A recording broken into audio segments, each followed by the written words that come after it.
You know that moment. You're at a coffee shop or maybe at work, and someone says something to you. Something simple, and instead of answering, you just smile. You nod. Maybe you say, yes, yes, even though you're not 100% sure what they just said. And then they walk away, and you think, why couldn't I just say something? I knew what they meant. Oh, that's a real moment. It's so real. And here's the thing. It's not because you don't know English. It's because the phrases they don't come out. Like you understand them when you hear them, but when it's your turn to speak, your brain goes completely blank. Yeah, to be honest, there's this gap, right? Between what you know and what you can actually say in the moment. Exactly. And that gap, that's what today is all about. Because today, Bob and I are going to talk about real English phrases that native speakers use every single day. Not textbook English, not formal English, the real stuff. The stuff you'd hear walking down the street, in a café, in a phone call with a friend. And the thing is, a lot of these phrases, you've already heard them. You probably know them, it's just using them, right? That's the part that feels harder. So if you've ever listened to a whole English conversation and understood everything, but then when someone asked you a question, you said, "I'm fine, thank you, and you?" Stay with us, because by the end of this episode, I think something is going to feel a lot lighter. Yeah, much lighter.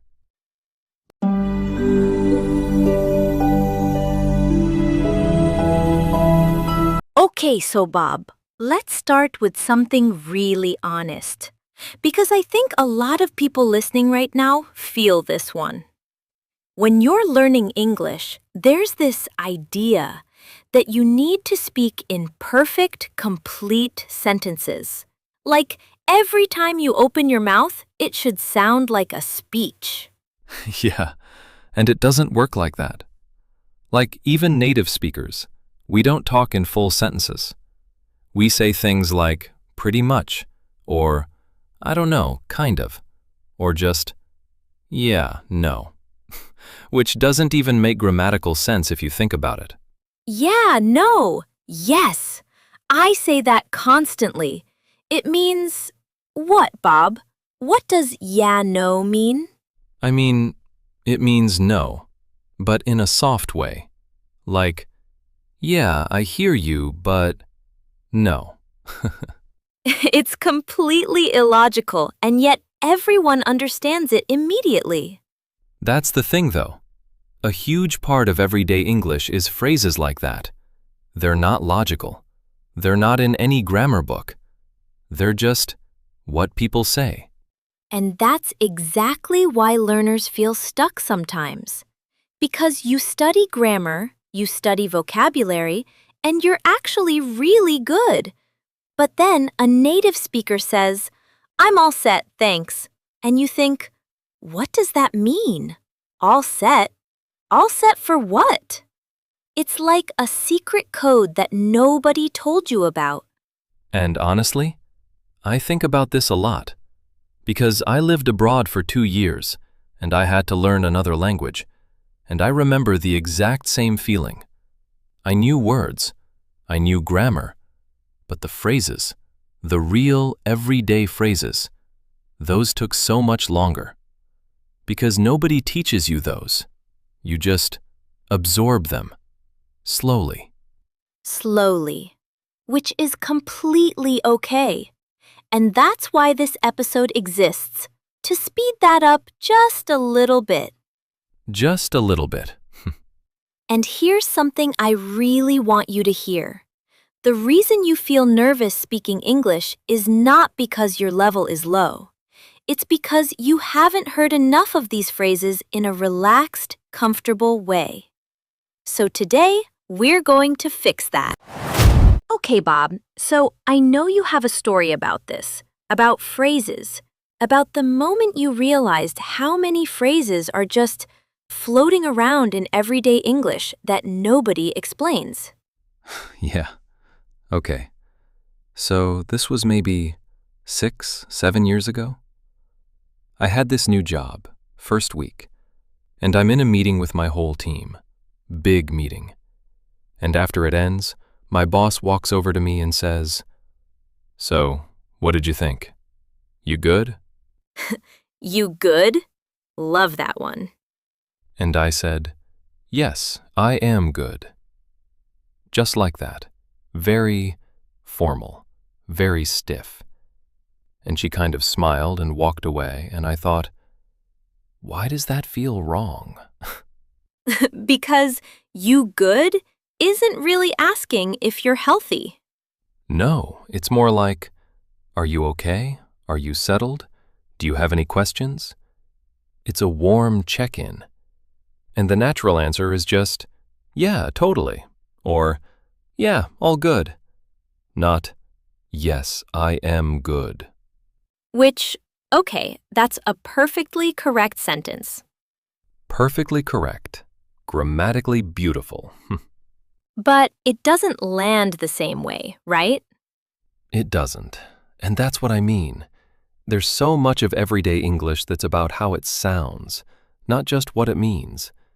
And I'm a native speaker, so imagine how that feels when you're still learning. Actually, can I add something to that? Because I think this is so important. When Bob said, "Yes, I am good," his boss wasn't annoyed. She wasn't judging him. She just smiled and walked away. So even when a phrase feels a little formal, a little stiff, people understand you. Communication still happened. That's what matters. Yeah. And after that day, I started really paying attention. Like I'd hear someone say, "Hang on a sec," instead of, "Wait a moment." Or, "What's up?" instead of, "How are you?" And I started realizing there are hundreds of these, little phrases, tiny swaps, that make English sound natural. Hang on a sec. I say that probably 20 times a day. At least. And what's up? Oh, this one confuses so many people. Because the answer is not supposed to be the ceiling. The answer is just not much or hey, or even just hey with a little wave. Not much. You? And then it's done. The whole social interaction complete. Beautiful.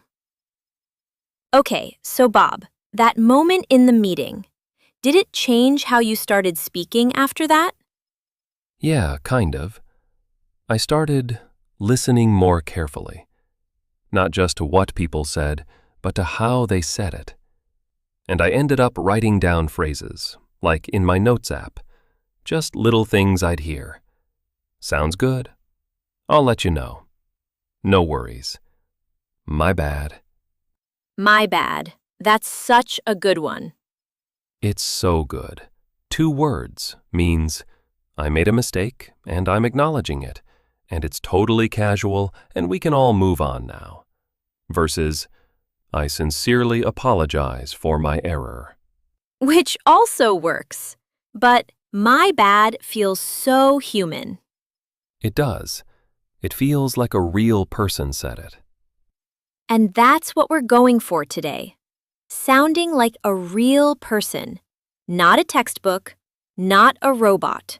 Just a real person having a real conversation. Which you already are, by the way. Hey, real quick, if any of this sounds like you, if you've ever nodded and smiled to get out of a conversation, or said, "I'm fine, thank you," on autopilot, hit like. It tells YouTube that more people like you should find us, and I genuinely want them to. Okay, so I keep using this phrase and I want to talk about it for a second. That's the thing. Bob says it, I say it. I think I've said it 4 times already today. At least 4. What is it actually doing? Like, why do we say it? So, that's the thing. It's kind of like a signal. Like you're about to say something important. Something that adds to what you just heard or explains it better.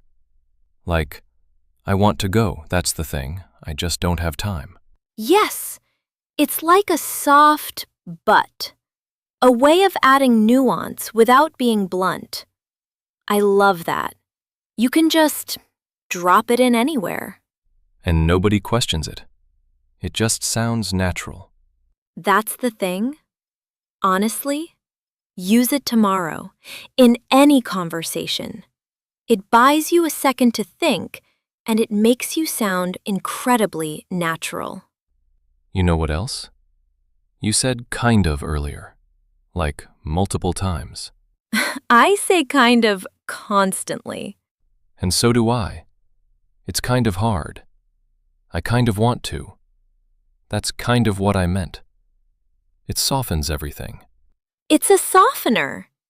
It makes things sound less absolute, less scary to say. Because I don't understand sounds vulnerable. But I kind of don't follow that. Sounds like a normal person having a normal conversation. Yeah, way less pressure. And kind of is in the same family as sort of, a little bit, and pretty much. These are all softeners. You can swap them in almost any sentence and it'll work. Oh, and my bad. I want to come back to that one. Because learners sometimes feel like it's too casual. Like, what if I say it at the wrong time? Okay, so, my bad is for small, casual mistakes between people who are comfortable with each other. You wouldn't say it to your doctor or in a job interview. But if you bump into a friend, or if you forgot to reply to a message, or if you got something slightly wrong in a casual conversation, my bad is perfect. Okay, so before we go, I want to say something I really mean. If you've ever avoided a conversation because you were scared of speaking English, I understand that feeling. It's real, it's valid, and it doesn't mean you're bad at English. It just means you haven't had enough of these conversations yet. Relaxed ones, human ones, without pressure. Exactly. And that's why we're here. Every episode, we want you to walk away feeling just a little more comfortable, a little more like, okay, I can do this. Because you can. You don't need perfect English. You just need more conversations. And honestly, you just had one. You just listened to us talk for 20-something minutes, and you understood everything. That's not nothing. That's something. That's everything. Okay, so if this episode felt familiar, if you've ever frozen on a simple question about your day, tell us in the comments. Seriously, write, yesterday was kind of, and finish the sentence. In English, just one line. You can do it. And if you have a friend who's learning English, or who's scared to speak, send them this episode, because this might be exactly what they need. Like, subscribe, and we'll see you in the next one. Take care, okay?